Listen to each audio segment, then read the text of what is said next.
ইন্নাল হামদুলিল্লাহ ওয়াসসালাতু ওয়াসসালামু আলা রাসূলিল্লাহ আম্মা বাদ। সম্মানিত হীরার আলোচনার দর্শক ভাই বোনেরা, হিজরি বর্ষের গুরুত্বপূর্ণ একটি মাস আমরা অতিবাহিত করতে যাচ্ছি। একটি গুরুত্বপূর্ণ মাস আমাদের কাছ থেকে চলে যাচ্ছে, সেটা হলো রজব মাস। আমরা এখন যে মাসে আছি এটা হলো রজব মাস। রজব মাস অত্যন্ত গুরুত্বপূর্ণ মাস। রজব মাস একটি মর্যাদার মাস। রজব মাস হলো আমাদের রমজানের বার্তাবাহক মাস। রজব মাস একটি সম্মানিত মাস।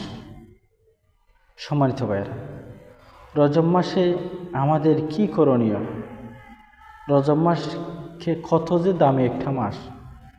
এই রজব মাস সম্পর্কে কোরআন কি বলে? আল্লাহ তাআলা কোরআনুল কারিমে যেসব মাসকে সম্মানিত মাস বলে ঘোষণা করেছেন, আল্লাহ তাআলা কোরআনুল কারিমের মধ্যে বলেন, ইন্না ইদ্দাতাশ শুহুর ইনদাল্লাহি ইসনা আশারা শাহরা ফি কিতাবিল্লাহি ইয়াওমা খালাকাস সামাওয়াতি ওয়াল আরদ মিনহা আরবাআতুন হুরুম। পৃথিবীর সৃষ্টি লগ্ন থেকে আল্লাহ তাআলা যেদিন আসমান জমিন সৃষ্টি করেছেন, সেদিন থেকে আল্লাহ তাআলার গণনায় বছরে মাস হলো 12টি। সেখান থেকে 7টি হলো সম্মানিত মাস, মর্যাদাপূর্ণ মাস, মর্যাদাবান মাস। সেখান থেকে কোন কোন 7টি মর্যাদাপূর্ণ মাস? হাদিস শরীফের মধ্যে নবী করিম সাল্লাল্লাহু আলাইহি সাল্লাম বলেন, যুলকাদা, যুলহিজ্জা ওয়াল মুহররম। 3টা একসাথে, যুলকাদা, যুলহিজ্জা, মুহররম। আরেকটা হলো এই রজব মাস। এই 4টি মাসকে আল্লাহ তাআলা সম্মানিত মাস বলে কোরআনের মধ্যে ঘোষণা করেছেন। তাহলে যে মাসটি আল্লাহ তাআলার কাছে সম্মানিত, এ মাসকে আমাদের সম্মান দেওয়া উচিত না? তাহলে চলুন, রজব মাসে আমাদের কি কোনো এক্সট্রা আমল আছে কি না আমরা সে সম্পর্কে আজকে জানবো, এবং সমাজে কিছু রজব মাসকে কেন্দ্র করে কিছু বেদাতি কাজ করা হয় সে সম্পর্কে আমরা সতর্ক হব ইনশাআল্লাহ।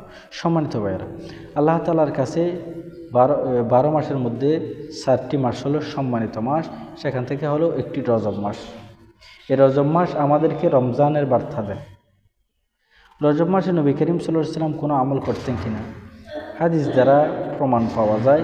রজব মাসের চাঁদ যখন নবী করিম সাল্লাল্লাহু আলাইহি সাল্লাম দেখতেন, আল্লাহ রাসূল সাল্লাল্লাহু আলাইহি সাল্লাম রজব মাসের চাঁদ দেখা মাত্র রজব মাসে একটি দোয়া বেশি বেশি পড়তেন।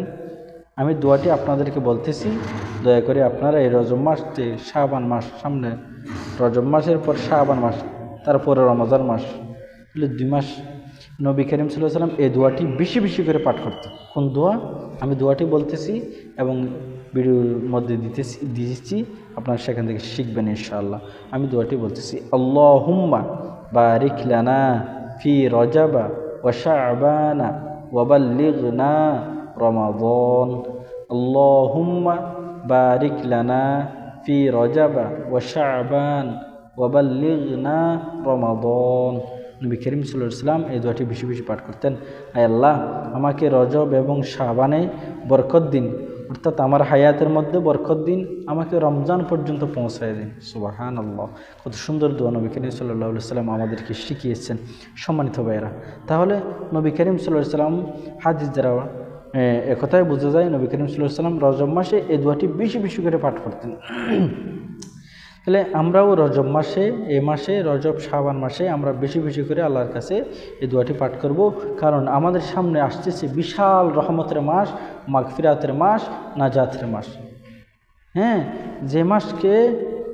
যে মাসে আল্লাহ তাআলার রহমত, মাগফিরাত, নাজাত অহরহ নাজিল হয়, বান্দার গুনাহ মাফের একটা বিরাট সুযোগ হলো রমজান মাস।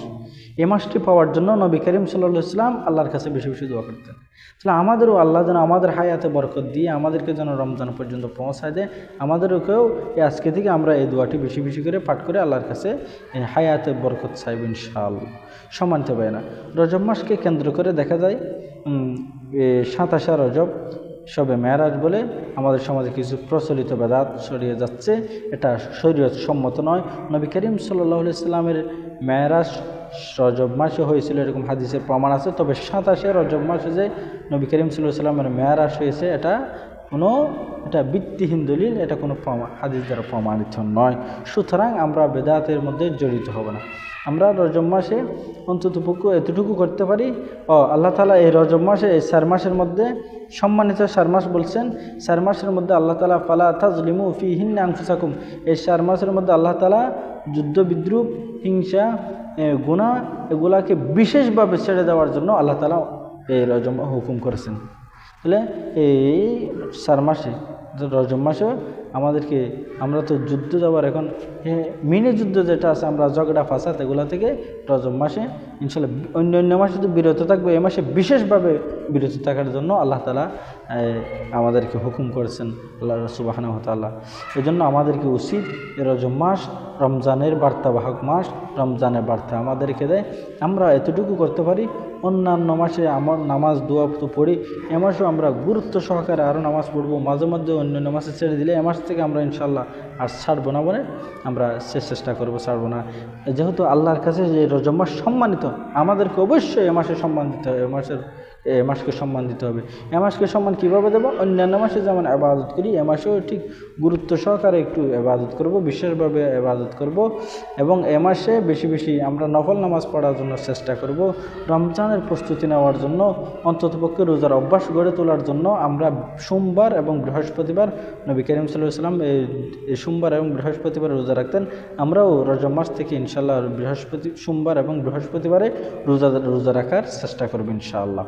সম্মানিত ভাইয়েরা, এবং আমি বলবো এটা রজব মাসে এক্সট্রা কোনো আমল হাদিস দ্বারা প্রমাণিত নয়, শুধু এটা আল্লাহর কাছে সম্মানিত। আমরা এ মাসকে সম্মান জানাবো, এ মাসকে সম্মান করব, এ মাসে যুদ্ধ বিদ্রুপ করবো না, ঝগড়া ফাসাদ করবো না, এগুলো থেকে বিরত থাকবো, এবং আমরা গুরুত্ব সহকারে ইবাদত করার চেষ্টা করব। এতটুকু এক্সট্রা 6 রাকাত 12 রাকাত নামাজ পড়তে হবে, 27 এটা করতে হবে, গরু জবাই করতে হবে, ছাগল জবাই করতে হবে, ফাতিহা করতে হবে, এটা হাদিস দ্বারা কোনো প্রমাণিত নয়, ভিত্তিহীন দলিল।